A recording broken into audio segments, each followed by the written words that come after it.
Para nos assistir, se assim desejar, porque eu não avisei de antemão, mas estávamos pensando, estudamos um pouco a palavra e aí estaremos trazendo nesta noite uma palavra da parte de Deus.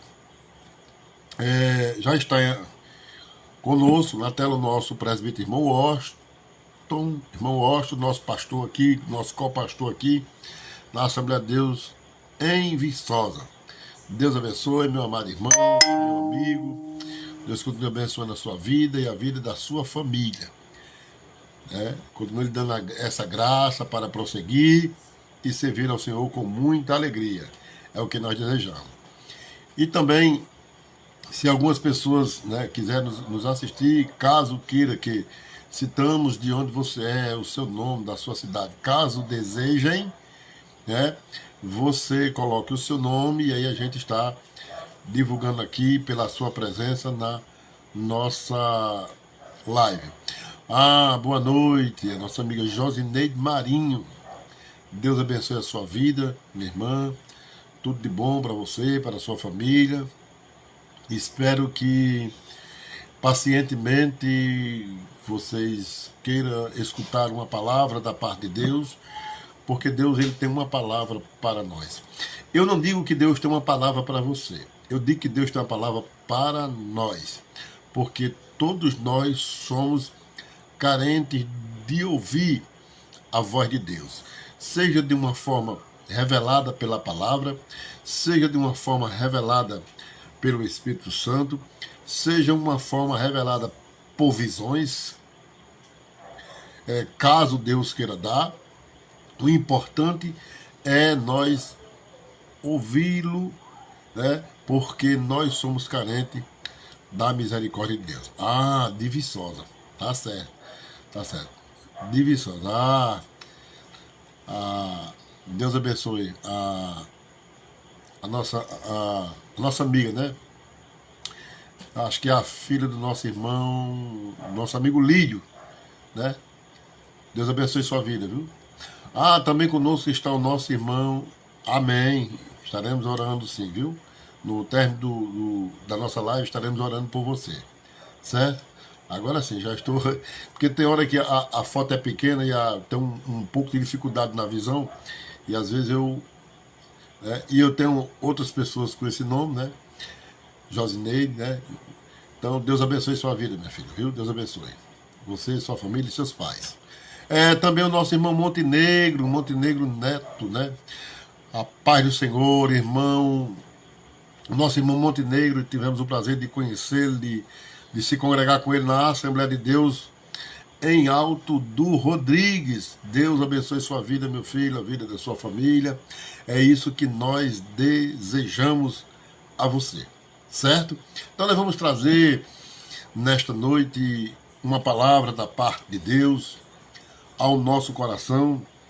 Vamos tentar ser cirúrgico, na palavra, mas é porque eu tenho aprendido nesta caminhada que meu amigo Luiz Carlos, meu amigo aqui da cidade de Viçosa, Deus abençoe sua vida, meu amigo, uma pessoa que nós temos boa amizade, temos o maior respeito, queremos bem, Deus abençoe sua vida, viu, Luiz, e a vida da sua família, tá certo?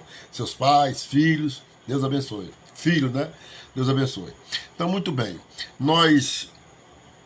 Muitas vezes eu tenho, retornando ao meu pensamento, eu tenho, nesta caminhada de 33 anos, que tive a felicidade de completar 33 anos que sirvo ao Senhor, quando eu tenho tomado a minha decisão, no dia 26 de março de 1993, em uma sexta-feira, ainda rapaz, ainda jovem, aos 18 anos de idade, e até aqui o Senhor tem nos ajudado, e diante desta caminhada de 33 anos, não faltou luta, não faltou decepção, não faltou angústia, não faltou provação, não faltou não.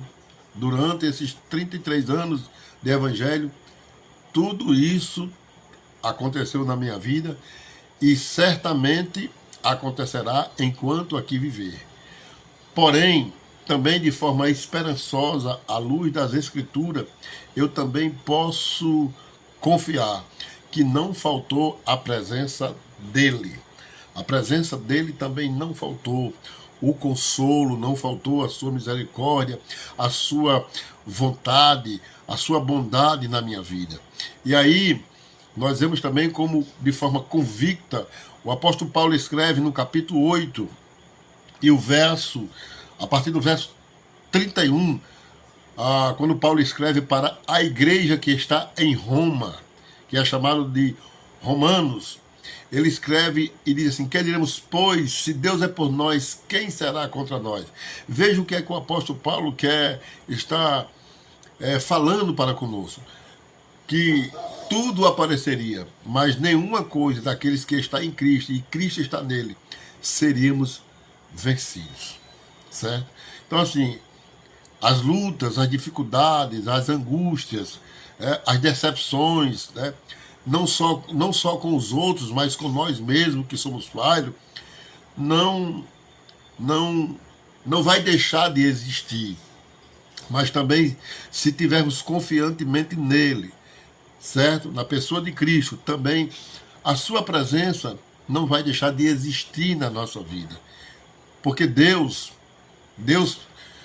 ele permite muitas coisas acontecer na nossa vida, mas nenhuma das coisas que ele permite, ele se afasta de nós. A Bíblia diz, acho que é no profeta Isaías, quando Isaías escreve para o povo judeu, Isaías diz assim, que só tem uma coisa que fazia divisão entre o povo judeu e Deus. Entre os judeus e Deus. Era o pecado deles. Só tem uma coisa que separa nós de Deus. É o pecado. É a incredulidade. É a vida ímpia. O que é uma pessoa ímpia? É uma pessoa incrédula, né? Que está distante, que não deseja, que não quer, que não crê, que não aceita a vontade de Deus na sua vida. Então, eu quero nesta noite compartilhar aqui a Marlene Fernandes, minha irmã. Deus abençoe sua vida, a vida da sua família, tudo de bom é o que nós desejamos, tá certo? Então eu quero trazer essa reflexão, e aí, mais uma vez, retornando aqui nas minhas lembranças, ou na minha lembrança, de que eu me preocupo quando eu transmito a palavra. Eu tenho aprendido que nós precisamos falar de uma forma nítida, para aqueles que estejam nos escutando, possa compreender de forma nítida a palavra que está sendo exposta. É isso que nessa caminhada nós temos também aprendido de uma forma experiente, com mais entendimento, de ser ouvido de uma forma melhor, né? Não podemos ser tão uma pessoa que fala de uma forma tão sem noção, uma coisa tão, né, meio que esmo, mas também não podemos, né, usar as mensagens com tantos gritos, porque realmente as pessoas não vão conseguir entender, né? Muitas vezes o grito ele traz só uma perturbação nos ouvidos, né? Então, assim, é isso que a gente entende. É fato que tem momentos que nós, como pregadores, né, oradores de tribuna, a gente tem, às vezes, uma alteração de voz, porque é comum. Isso é comum de quem faz oratória. Mas nós também temos que entender a necessidade de nos educarmos diante das nossas emoções, para aquele que nos escuta, ou para aqueles que nos escutam, eles possam entender com mais nitidez. E aí, nós precisamos compreender que o efeito da pregação não está no tom de voz do pregador ou da pregadora. O efeito da pregação está no poder da palavra, quando o Espírito Santo assim entrega àquele que está apregoando. o pregoando, melhor dizendo, né? Então, assim, é isso que nós precisamos compreender, certo? Quando Jesus ele ressuscitou, né, no primeiro dia da semana, né, ele fez uma visitinha a um casal que ia no caminho de Emaús. Ia no caminho de Emaús. E esse casal, sintético que era um casal, né, eles iam conversando, né, sobre justamente a ressurreição de Cristo. Já era domingo, já era tardinha, e não se havia notícia da ressurreição de Cristo para eles. Alguns já tinham visto pela manhã, já era sabedor da ressurreição de Cristo pela manhã. Porém, esse casal, alguns dizem que era um casal, não sei, né, mas devido os nomes, né, mas alguns dizem que era. Eles iam conversando, né, e eles, né, esse casal estava conversando justamente sobre a ressurreição de Cristo. E eles, né, estavam relatando, diziam, mas ele disse quando estava vivo que ia ressuscitar, até agora nós não estamos sabendo notícia. E de repentemente aparece um viajante entre eles. Um viajante na ótica deles, mas na realidade era o Cristo. E eles não o reconheceram. Isso é uma coisa maravilhosa, que aí isso chama-se realmente algo extraordinário. Eles não conheceram Jesus, sabendo, conviveu com Jesus, mas depois que ele ressuscitou, Jesus tinha um corpo, tem um corpo glorioso, aí, né, só quando nós recebemos, nós vamos ter essa experiência. E aí eles não conheceram Jesus, e eles foram conversando, e Jesus disse, de quem é que vocês estão falando? Ah, nós estamos falando de Jesus, que ele disse quando estava entre nós que morreria, mas ao terceiro dia ressuscitava. Eles começaram a conversar sobre a pauta da ressurreição de Cristo. E aí, o que acontece? Né? Eles não estavam reconhecendo até Jesus se revelar. E eles iam conversando, e Jesus conversando, normalmente. E quando Jesus chega na casa deles, né? E aí eles conversando, e quando eles vão participar do pão, no partir do pão, Jesus se revela para ele que ele é o que ressuscitou entre os mortos. Olha que coisa interessante. E interessante, mesmo eles sem conhecer Jesus, sem ter reconhecido Jesus pós a ressurreição, disse, não, fica conosco, já se faz tarde, e eles convidam Jesus para entrar na casa deles, sem saber que é Jesus. Falando de Jesus e não sabia de quem estava falando, com quem estava falando, né? Então, veja só que coisa interessante, né? Então, enquanto eles falavam de Jesus, não sabia que estava falando com Jesus, né? Mas quando eles chegaram lá, que foram jantar no partir do pão, Jesus se revela e ele diz, e aí Jesus desaparece deles, depois dessa ação, e eles reconheceram. Realmente, quando ele falava, não ardia o nosso coração.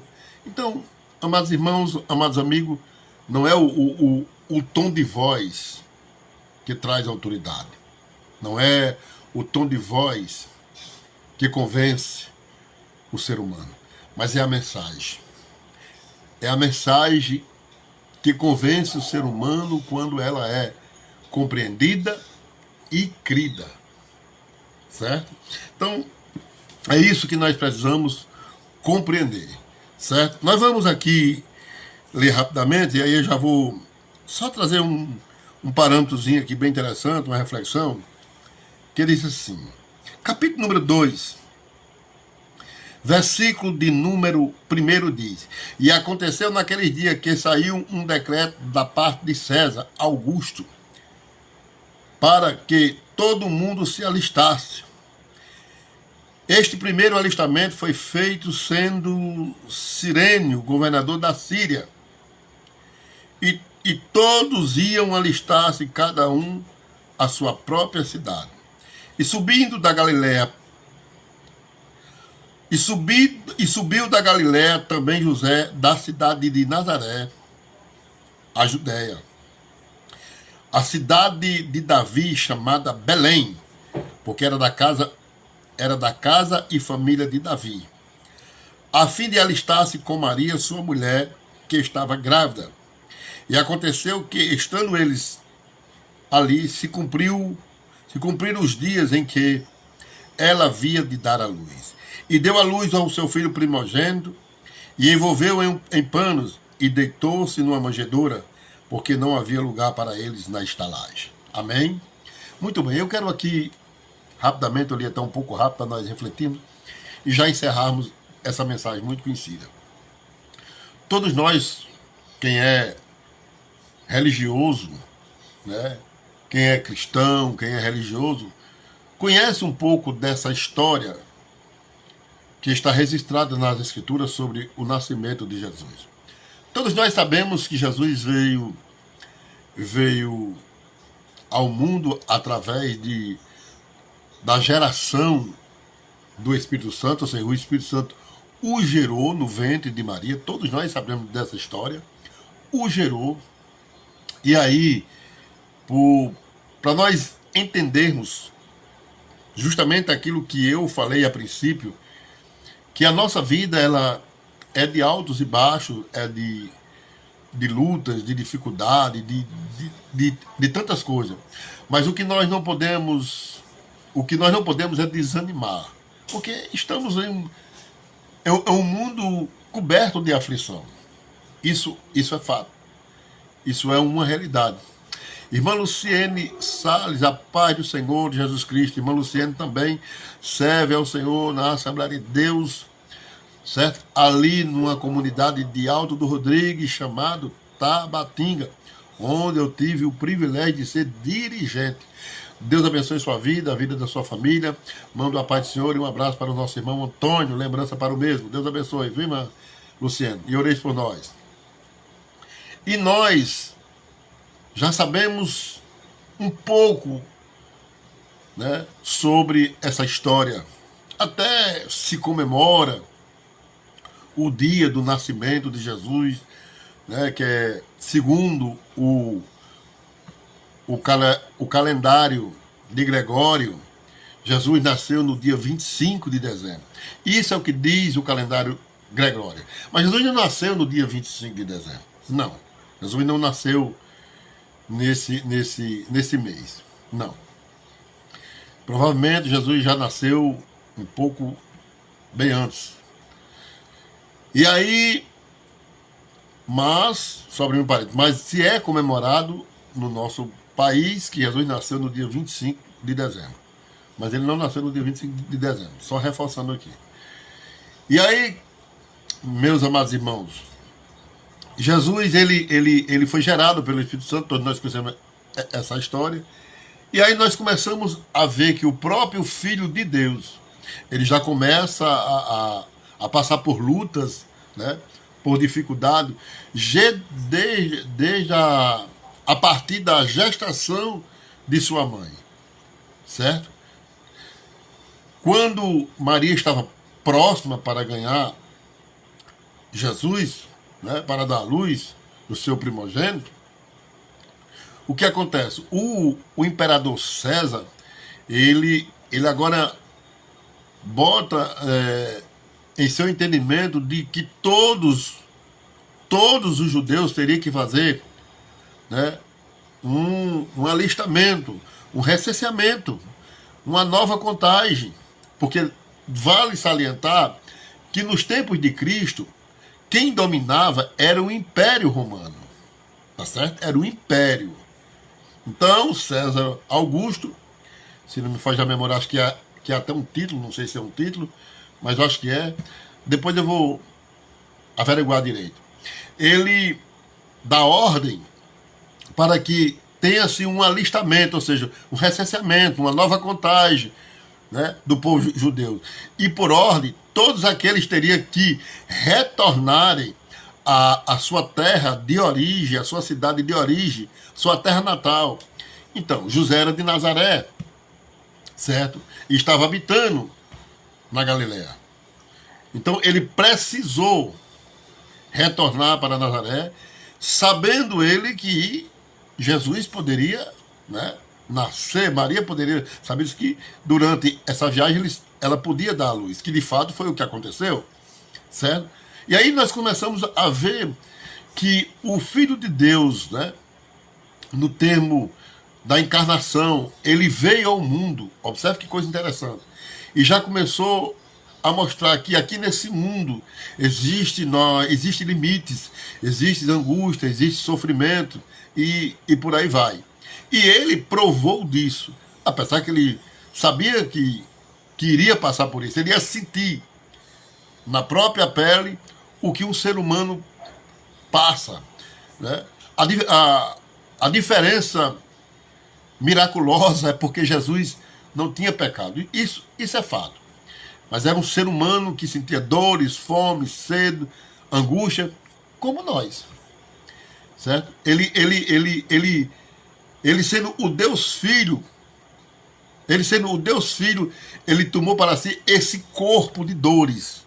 Esse mesmo corpo que temos, de dores, de angústia, de fome, de sede, porém, sem pecado, porque ele não nasceu do pecado.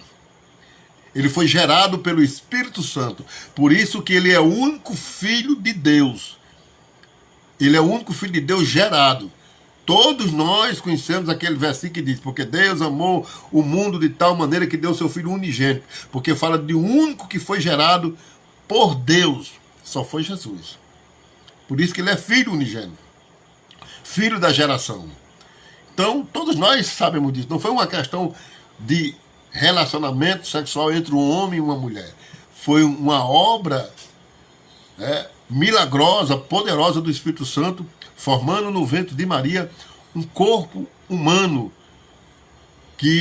chamado de Jesus, na nossa língua, na nossa linguagem, no nome hebraico é Yeshua.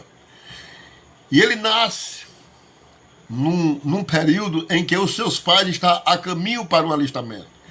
E quando Maria sente dores para dar à luz, não tinha experiência, era o seu primeiro filho, certo? E José foi o parteiro, foi a pessoa que fez os primeiros socorros para ajudar ali no parto da sua esposa. Então, durante esse percurso de viagem, que eu até não me lembro quantos dias levou, eu até já tinha estudado, mas não tenho mais lembrança, ele foi, durante esse percurso de essa mobilização de tantas pessoas indo para as suas cidades natal, o que acontece? As estalagens, as pousadas estavam cheias. E onde Jesus mais Maria chegava, José e Maria chegava, que Maria já estava sentindo os sintomas, para dar à luz, e aí eles, com certeza, como os seres humanos, eles se aperrearam. E agora? E eles chegavam nas estalagens, não tem, está tudo cheio, está lotado. Então, assim, alguém chegou lá e ofereceu um lugar que é se entendido que era, que nós chamamos aqui, no nosso português, na nossa cultura, de curral. Uma estalagem de animal. Foi o canto que Jesus nasceu. E o seu berço foi uma manjedoura. Isso reflete muito para nós que somos cristãos. Quando Paulo disse que ele morreu, se fez pobre para que fôssemos ricos, Paulo não estava falando de uma riqueza financeira. Paulo estava falando de uma riqueza de graça. Porque o homem era destituído da graça de Deus. E através de Cristo somos enriquecidos da graça de Deus. Compreende isso, meu amigo? Então, Jesus nasce. Observe que ele, sendo o dono do mundo, se humanizou. Poderia nascer na melhor estalagem da época.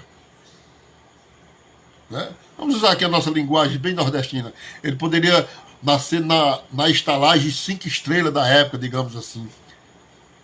Na melhor maternidade da época, não. Ele nasceu justamente em um canto que ninguém desejaria, nenhuma mulher de bom senso desejaria dar à luz ao seu primeiro filho. ou a qualquer outros. Mas ele nasceu lá, no caminho, em um percurso em que o seu pai adotivo e sua mãe iria alistar-se, ser por ordem do imperador.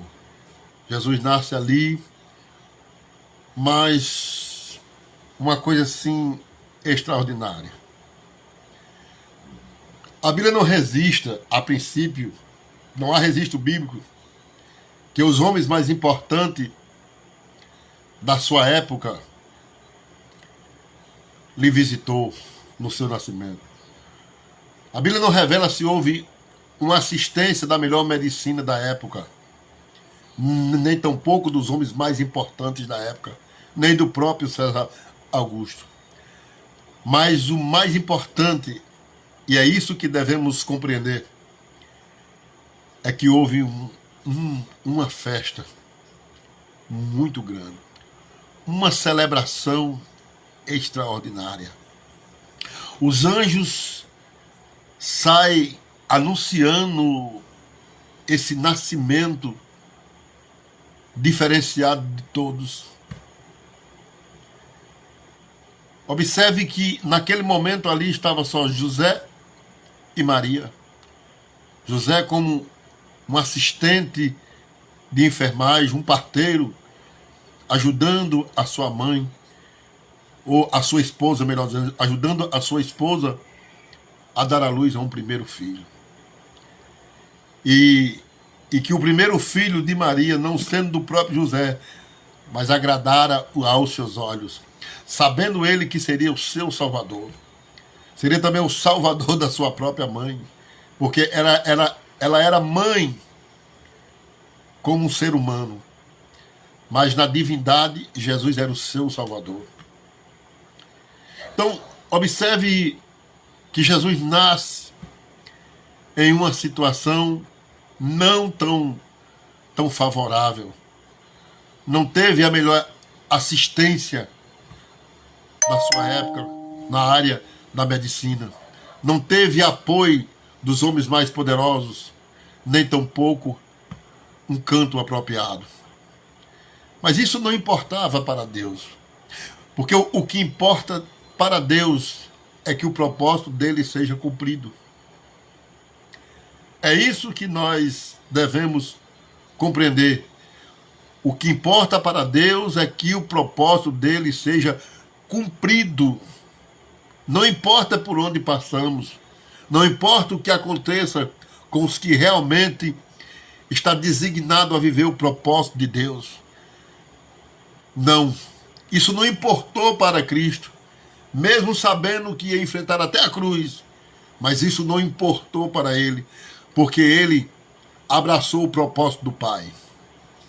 E quando nós abraçamos o propósito do Pai, nós não somos obrigados a andar nos melhores carros, não somos obrigados a morar nas melhores casas, não somos obrigados a ser os mais bem vistos pela sociedade, nem mais querido por todos. Não. Isso não importa para Deus. Isso é da nossa parte humana. Mas o que importa para Deus é que o propósito dele seja executado na nossa vida e que nós aceitamos, abracemos esse propósito para que seja realmente tudo designado dentro da vontade de Deus. Jesus nasce e as testemunhas, além dos seus pais, provavelmente, quero acreditar, que seriam alguns animais que estivessem presentes, por ser um estábulo. Compreende? E dali, o seu berço não foi um dos mais bonitos, mas uma manjedoura.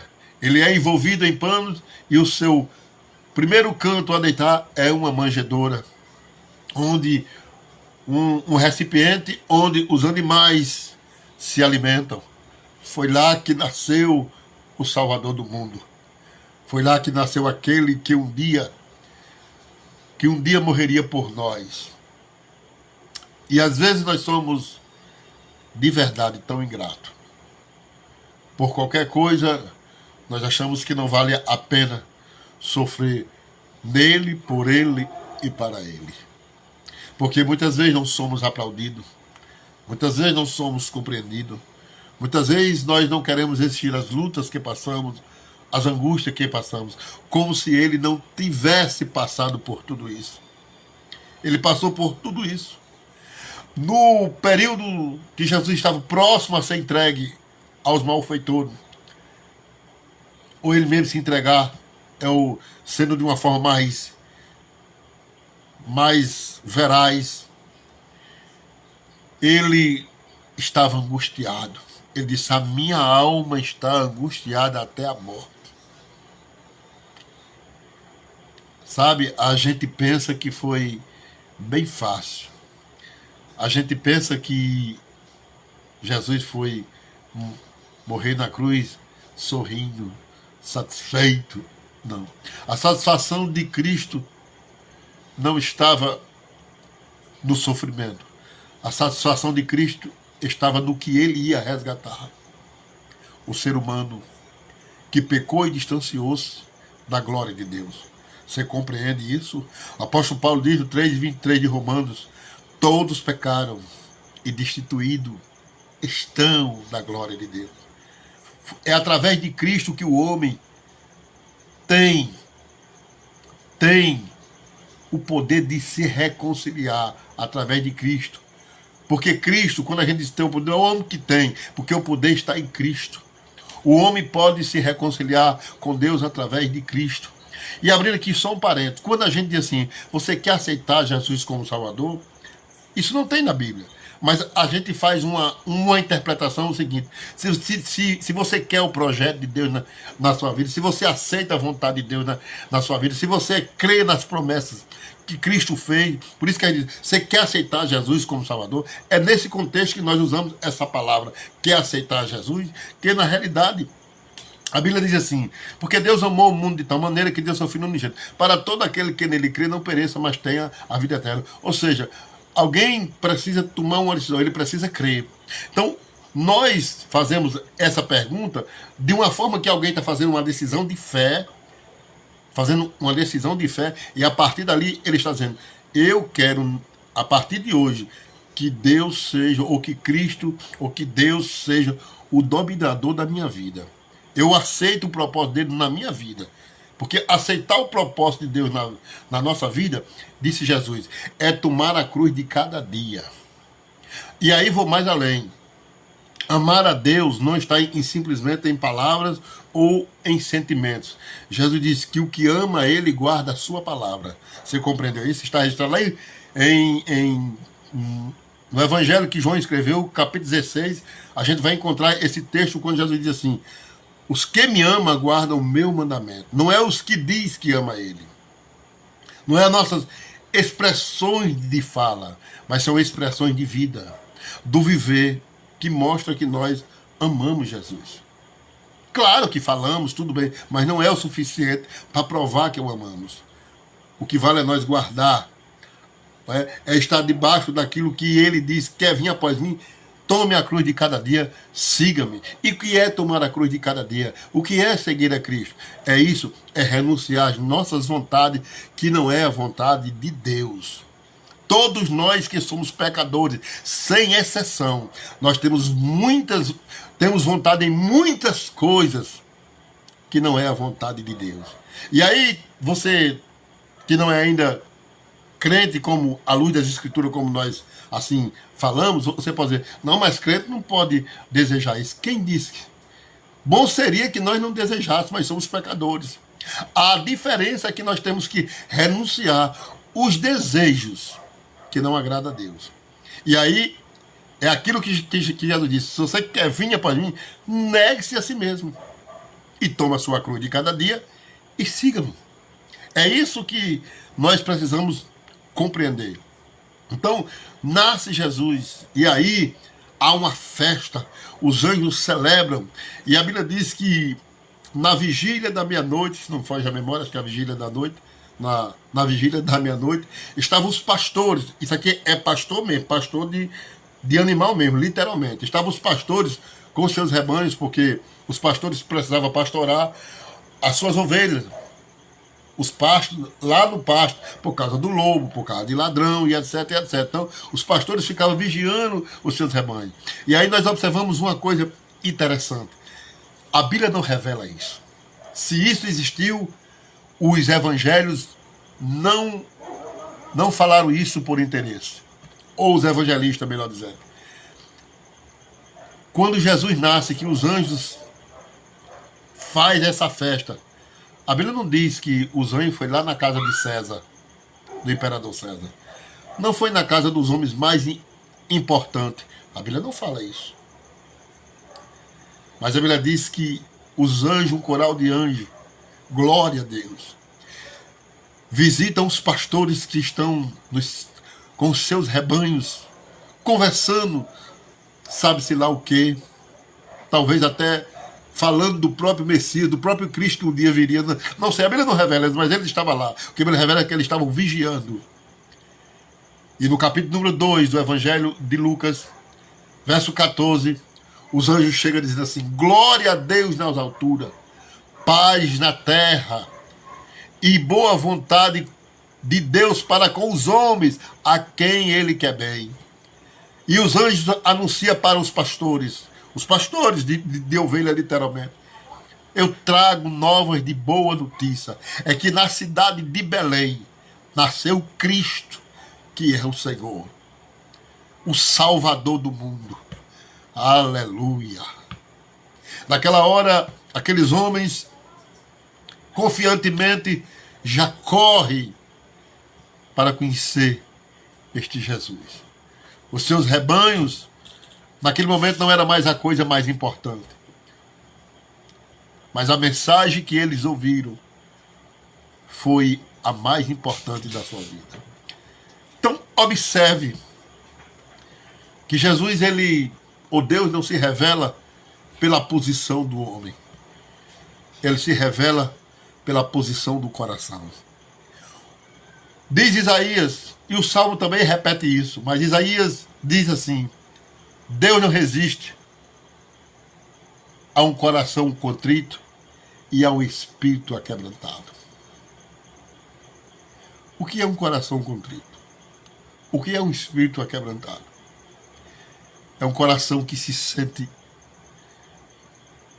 desgraçado, que carece da misericórdia de Deus. É um coração que não confia nos seus feitos. Não é aquele coração que se expressa: eu sou uma boa pessoa, eu faço bem, não. Mas é um coração que depende da misericórdia de Deus.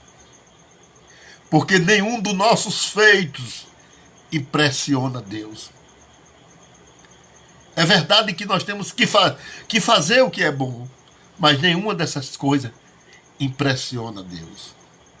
Não.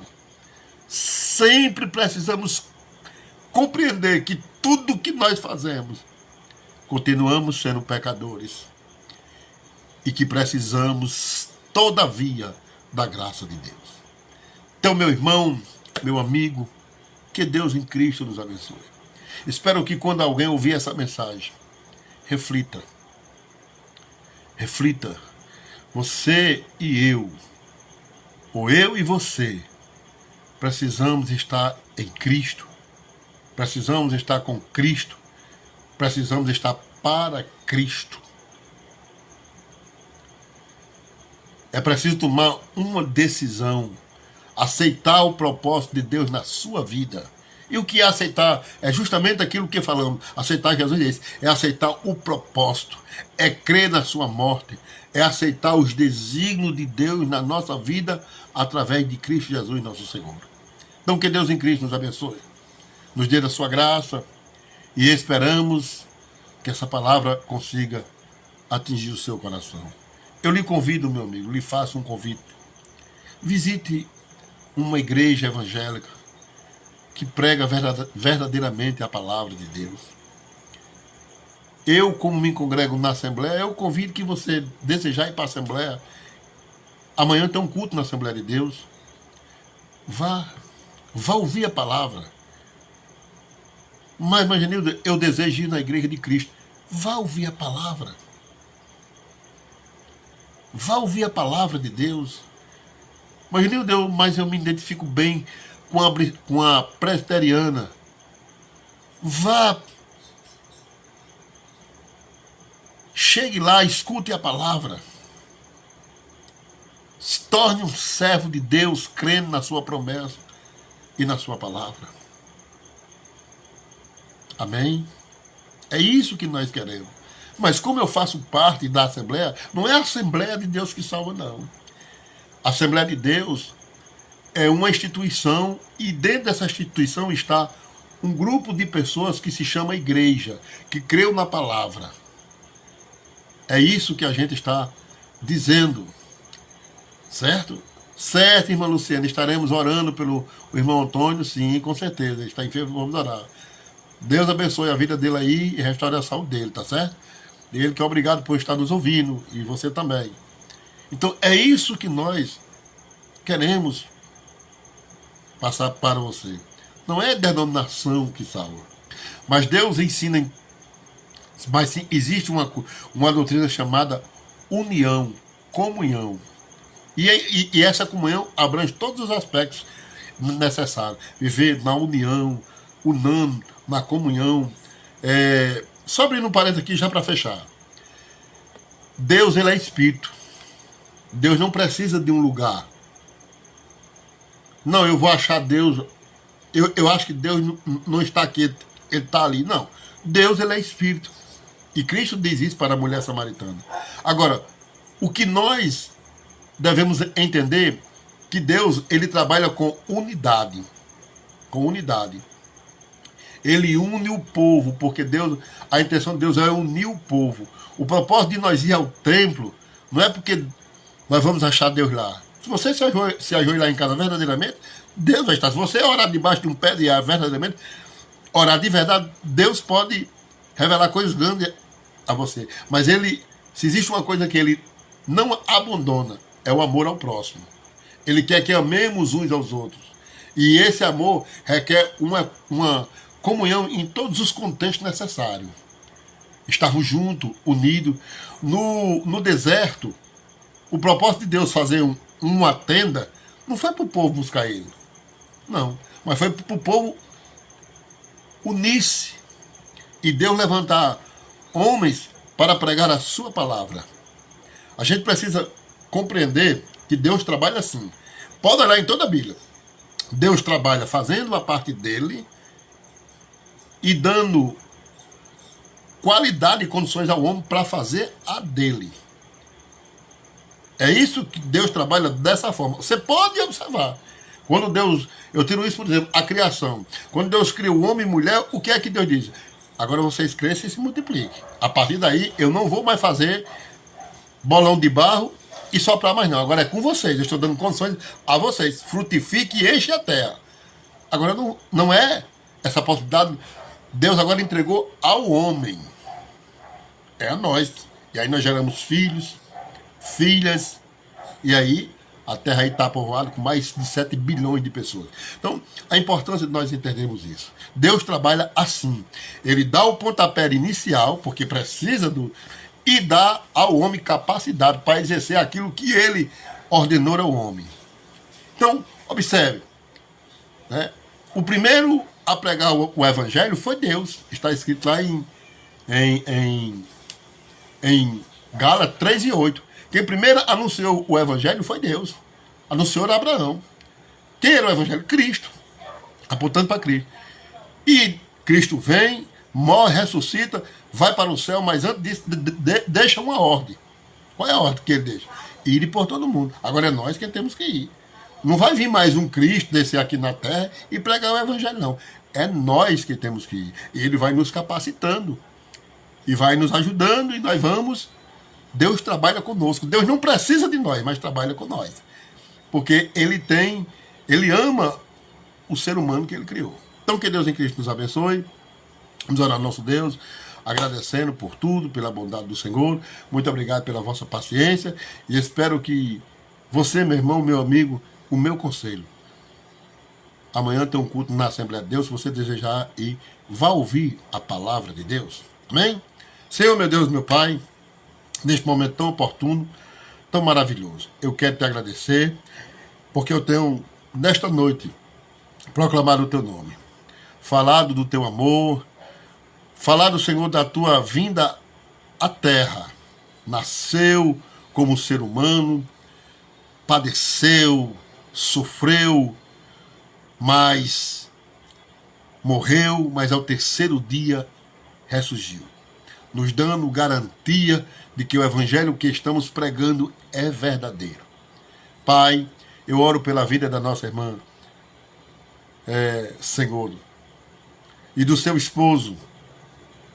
Meu Deus e meu Pai, abençoa a tua serva e o teu servo que está enfermo, Senhor, o irmão Antônio. Sim, meu Pai, oro por este casal, meu Pai, que o Senhor continue abençoando e traga saúde para a vida do teu servo. Meu Pai, também oro pela vida, Senhor, da irmã Josilene, que pediu oração pela sua vida. Tu sabe todas as coisas. Eu oro por ela, pela vida da sua família, e que ela possa ouvir a tua palavra, e meditando e entendendo que não tem outro caminho.